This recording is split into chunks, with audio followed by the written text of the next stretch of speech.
Isabel, he's asking the UK government for help by introducing unicorn visas to make it easier for top technology firms to recruit overseas talent.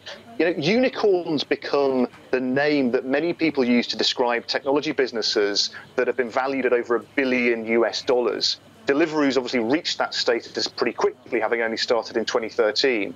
And now the CEO is arguing that billion-dollar tech brands like theirs are so crucial to the tech market in the UK and in Europe that they should get special help.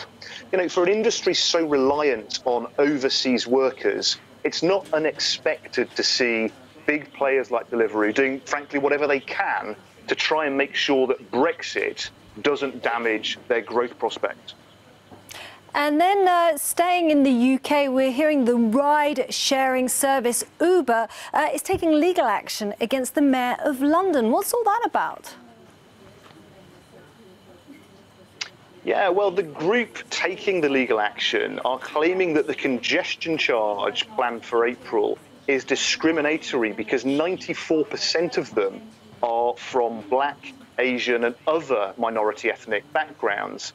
Now, the daily charge of about €13 is planned to hit all private hire drivers from April, and there's 114,000 of these drivers in London. So they're now putting pressure on the mayor and his team. In response, the mayor's office say that the rise in the number of private hire vehicles is causing so much congestion and air pollution that he simply had to act.